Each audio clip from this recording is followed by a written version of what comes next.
आज सातारा जिल्हा परिषदेच्या विषय समित्यांच्या सभापतींच्या निवडणुकीचा कार्यक्रम निर्धारित होता। या संदर्भात जो आमची निवडणूक पूर्व युती आहे, राष्ट्रवादी काँग्रेस पक्ष, शिवसेना, शेतकरी संघटना आणि अपक्ष काँग्रेस पुरस्कृत व राष्ट्रवादी पुरस्कृत, या सर्व सन्मान्य सदस्यांची आम्ही कालही मतं जाणून घेतली। आज सकाळी मी आल्यानंतर म्हणजे आबानी आणि मी आम्ही शशिकांत शिंदे साहेबांनी आम्ही सगळ्यांनीच आमच्या सर्व सन्मान्य सदस्यांचं मत या निवडणुकी संदर्भातलं जाणून घेतलं। कारण 20 तारखेला जिल्हा परिषद अध्यक्ष उपाध्यक्षाची निवडी झाल्यानंतर सगळे सन्मान्य सदस्य हे आपापल्या मतदारसंघात होते। आम्हाला एकत्रपणे कुणाशीच बोलता आलं नव्हतं आणि म्हणून सदस्यांनी तीव्र भावना 20 तारखेला घडलेल्या प्रकाराबद्दलच्या आमच्या सदस्यांच्या आमच्या युतीच्या बैठकीमध्ये या ठिकाणी व्यक्त केल्या आणि सर्व सदस्यांचं मत आलं की अशी बळाचा वापर करून, सत्तेचा गैरवापर करून, हुकुमशाही पद्धतीनं जी 20 तारखेची अध्यक्ष उपाध्यक्षाची निवडणूक झाली आणि ती महाराष्ट्रभर नाही देशभर गाजली, देशपातळीवरच्या सुद्धा माध्यमांनी याची दखल घेतली आणि तीव्र भावना त्या दिवशी प्रशासन जे वागलं त्या संदर्भातल्या पूर्ण राज्यामध्ये उमटल्या आणि अशा वातावरणात आम्हाला त्या राष्ट्रवादी काँग्रेसच्या बरोबर, भाजपच्या बरोबर आम्हाला निवडणूक लढवायची नाही। आमचा या संदर्भातला तीव्र निषेध आहे आणि आम्ही कोणत्याही परिस्थितीत या निवडणुकीत सहभाग घेऊ इच्छित नाही। आणि मग शेवटी आबांनी, मी, संजूबाबांनी, नितीन काकांनी, शशिकांत शिंदे साहेबांनी आम्ही सगळ्यांनी सदस्यांच्या भावनांचा सारासार विचार करून त्यांच्या विचारांशी आम्ही सहमती दर्शवली आणि सन्माननीय सदस्यांनी सांगितल्याप्रमाणे या निवडणुकीवर राष्ट्रवादी काँग्रेस, शिवसेना, शेतकरी संघटना आणि अपक्ष या सगळ्यांनी मिळून या निवडणुकीवरती आज बहिष्कार टाकलेला आहे। या पार्श्वभूमीवर आपण पाहिलं असेल की काळ्या फिती लावून जिल्हा परिषदेत आमचे सर्व सदस्य गेले। सभागृहामध्ये त्यांनी तीव्र शब्दात 20 तारखेच्या घटनेचा आणि एकूणच सगळ्या बाबींचा या ठिकाणी जाहीर निषेध केला। एवढंच नाही तर यशवंतराव चव्हाण साहेब, लोकनेते बाळासाहेब देसाई साहेब, किसन राभा या सर्व दिग्गज, मान्य लक्ष्मण तात्या, श्रीमंत रामराजे, ह्या सगळ्या दिग्गजांच्या विचारांचा असणारा हा जिल्हा, यशवंत विचारांचा असणारा हा जिल्हा, या जिल्ह्यात पहिल्यांदा जिल्हा परिषद किंवा लोकल बोर्ड आणि त्यानंतर जिल्हा परिषद स्थापन झाल्यापासून जिल्हा परिषदेचे सदस्य काळ्या फिती लावून पायऱ्यांवर बसले, हा प्रसंग सातारा जिल्ह्याने पहिल्यांदा पाहिला। त्यामुळे या संदर्भातल्या भावना या आमच्या युतीच्या, आमची जी युती आहे ट्रिपल अलायन्स, त्यांच्या तीव्र आहेत आणि म्हणून आज आम्ही आमच्या सदस्यांनी या निवडणुकीवरती बहिष्कार टाकला। असं जरी असलं तरी कामकाज करताना आमचे सदस्य त्यात सहभागी होतील, जिल्ह्याच्या विकासाच्या प्रश्नावर आमचे सदस्य आवाज उठवतील, आमच्या सदस्यांवर अन्याय झाला तर त्या संदर्भात एका सदस्या संदर्भातला काही प्रकार घडला तर आमचे सगळेचे सगळे सदस्य त्या सदस्याच्या पाठीमागं जिल्हा परिषदेमध्ये उभे राहतील। एवढंच नाही तर मान्य आबा, मी, नितीन काका, संजू बाबा, शशिकांत शिंदे साहेब, आम्ही सगळेजण या सगळ्या सदस्यांच्या आम्ही पाठीशी पूर्ण ताकदीने या ठिकाणी उभं राहू। आम्ही या व्यासपीठावर बसलेले सगळेजण हा जो प्रकार 20 तारखेचा घडला त्याच्यात वेगवेगळ्या वेळी आम्ही आमच्या भावना व्यक्त केलेल्या आहेत। आजही आमच्या त्या भावना तीव्र आहेत त्यामुळं आमच्या सदस्यांचा जो निर्णय होता त्या निर्णयाशी आम्ही जिल्ह्यातले नेते म्हणून आमच्या युतीचे आम्ही संमती त्याला दर्शवलेली आहे. आपले काही प्रश्न असतील तर एक आबा बोलतील, एक मिनिट तुम्ही बोला. नाही, आबांनाच प्रश्न आहे. बरं. राष्ट्रवादीचे जे काही सतत त्यांची थांबलेली दिसत नाही. भाजपकडून अजून विराज शिंदे यांच्या पत्नी ज्या ऋतुजा शिंदे आहेत त्यांना फोडण्यात आलं, त्यांना आता सभापतीपद देण्यात आलं. ही राष्ट्रवादीची गळती ही भाजपनं सुरू केलेली दिसतीये. याकडे तुम्ही कसं बघताय? नाही, कसं आपण बघितलं की ज्याचा उल्लेख पालकमंत्र्यांनी केला, आज आम्ही बहिष्कार का टाकला? प्रशासनाचा प्रचंड वापर या मंडळींनी सुरू केला आणि त्यामुळं आज आम्ही त्या सर्व गोष्टींचा जाहीरपणाने निषेध केला की जो जिल्हा पुरोगामी विचारसरणीचा जिल्हा आहे, यशवंत विचाराचा जिल्हा आहे, या जिल्ह्यामध्ये जर लोकशाहीचा खून होत असेल तर हे आम्ही या जिल्ह्यातल्या मातीमध्ये आमचाही जन्म झाला, या जिल्ह्याचे संस्कार आमच्यावर आहे, त्यामुळं अशा पद्धतीचं राजकारण आम्ही कदापिही चालू देणार नाही. त्यांनी फोडाफोडीचं राजकारण केलंय, कशा पद्धतीनं त्यांचं राजकारण चाललंय, प्रचंड पैशाचा प्रशासनाचा बळाचा वापर करून प्रशासकीय त्यांनी या पद्धतीनं हा प्रयोग सुरू केलेला आहे. त्यामुळे त्याचा आज आम्ही जाहीरपणाने निषेध केलेला आहे. पण राज्यात तुम्ही मित्रपक्ष आहात, तिघही एकत्र युती आहे, तुमची महायुती आहे. असं असताना जिल्हा लेवलला अशा पद्धतीनं बीजेपी खाली उतरून तुमचे पक्ष फोडतंय किंवा तुमचे सदस्य फोडतंय, हे काय म्हणजे हे गंभीर आहे. तुम्ही पण सत्तेतच आहात ना? तुम्ही सत्तेत आहात, देसाई साहेब सत्तेत आहात तुम्ही. कसं आहे, या जिल्ह्यापुरतंच मी बोलले. मुळामध्ये जिल्हा परिषदेच्या निवडणुका ज्या वेळेला जाहीर झाल्या त्यावेळेला या जिल्ह्यातल्या भारतीय जनता पार्टीनं आम्ही स्वबळावर इलेक्शन लढणार असं त्यांनी जाहीर केलं.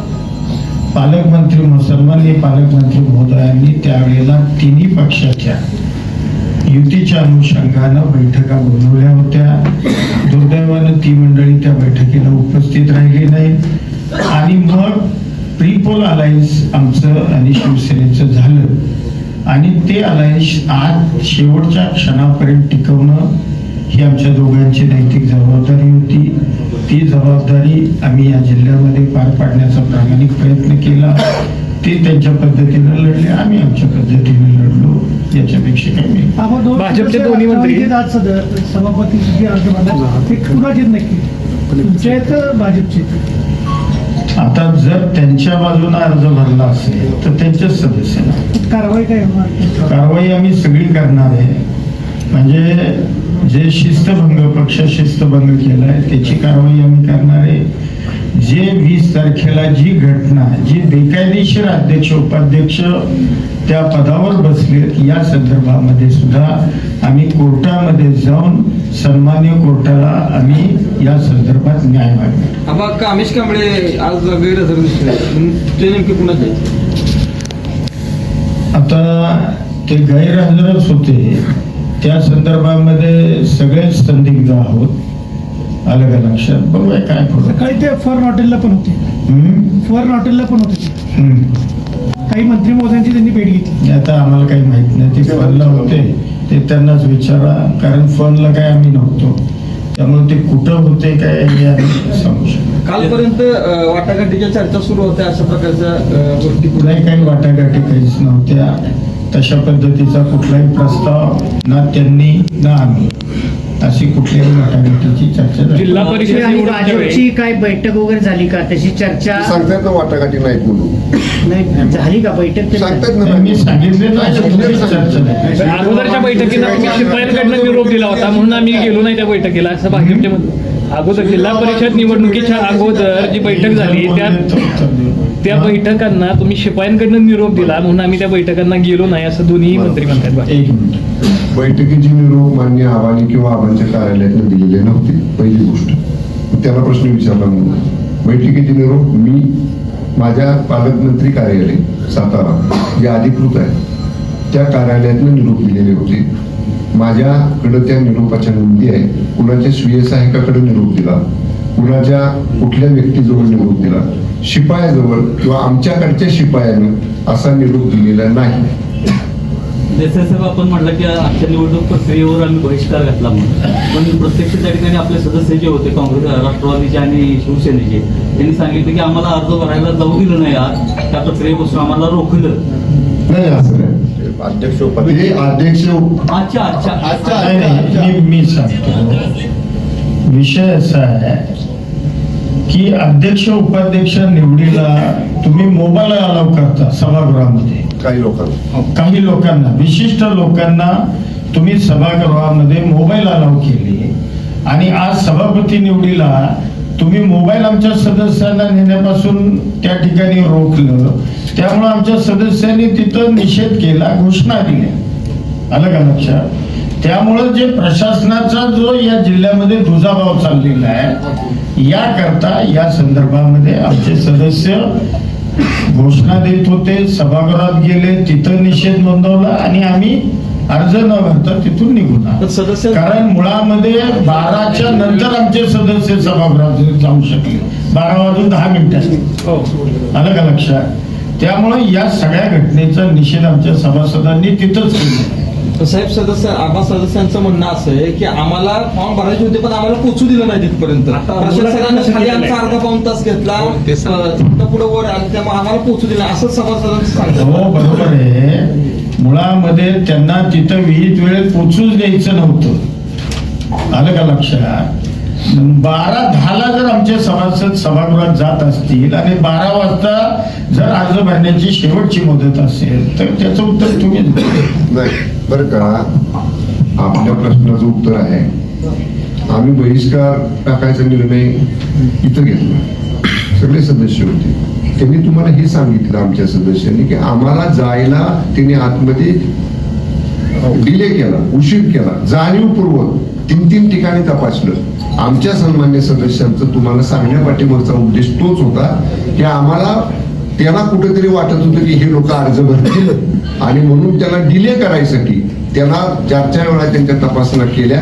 म्हणजे आपल्याला सदस्यांनी सांगितलं, त्याचा जर विचार केला तर परत एकदा 20 तारखेची पुनरावृत्ती, म्हणजे प्रशासनाला हाताला धरून एका विशिष्ट युतीतल्या पीपल अलायन्स मधल्या सदस्यांचा एकदा सोडून 4 वेळा तपासण्या करायच्या, त्याला डिले करायचा आत जायला, हे आमच्या सदस्यांनी आपल्याला सांगण्याचा प्रयत्न केला. तर कारवाई किती लोकांवर होणार आहे? या संदर्भामध्ये आमच्या पीपल अलायन्सच्या बैठकीमध्ये चर्चा झालेली आहे.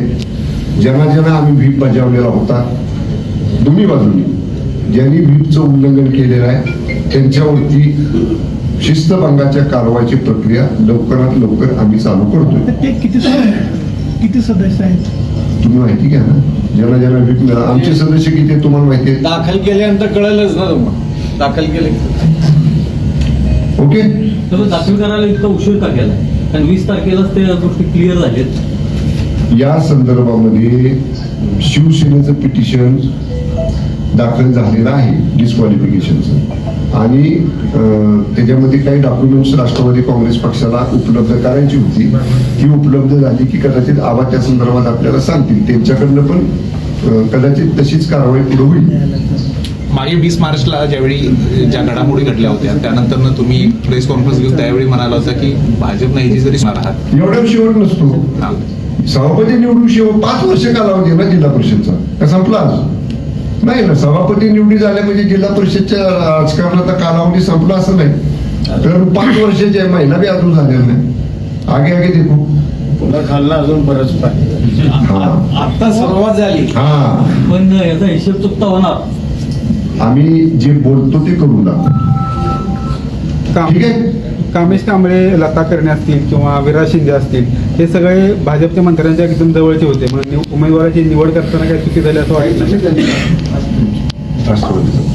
विषय कसा आहे, आम्ही काही जोर जबरदस्ती कुणाला उमेदवारी दिली का? त्यांनी आमच्या पक्षामध्ये प्रवेश केला, मुलाखती दिल्या, अधिकृतपणानं त्यांच्या मुलाखती आम्ही घेऊन त्यांची उमेदवारी अंतिम केली. आणि आता ज्यांनी पक्षाच्या विरोधामध्ये ज्यांनी भूमिका घेतली त्याच्यावर कायदेशीर कारवाई होणारच. आमदार महेश शिंदेच्या बाबतीत या संदर्भामध्ये 20 आणि 21 तारखेला जिल्हा परिषद 20 तारखेला जिल्हा परिषद अध्यक्ष उपाध्यक्ष निवडीच्या वेळी आमदार महेश शिंदे साहेबांच्या नेतृत्वाखाली ज्या 2 सन्मान्य सदस्यांना आपण EB फॉर्म दिलेले होते त्याचा विस्तृत अहवाल पक्षाच्या मध्यवर्ती कार्यालयामध्ये विशेषतः मान्य मुख्य नेते मान्य उपमुख्यमंत्री शिंदे साहेबांच्याकडे माझा गोपनीय अहवाल मी सादर केलेला आहे. आता या संदर्भातला निर्णय मध्यवर्ती समिती, आमची शिस्तपालन समिती जी आहे पक्षाची, त्या मध्यवर्ती शिस्तपालन समितीची बैठक होईल. त्या अहवालावरती चर्चा होईल आणि नियमाप्रमाणे ज्या ज्या त्याला स्टेप्स आहेत त्यानुसार पक्षाच्या शिस्तपालन समितीमधून या बाबतीतला निर्णय घेतला जाईल. अशाच नवनवीन अपडेटसाठी आमच्या खबर गावाकडची या चॅनेलला सबस्क्राईब करा. आमचे व्हिडिओ लाईक करा आणि शेअर करा. धन्यवाद.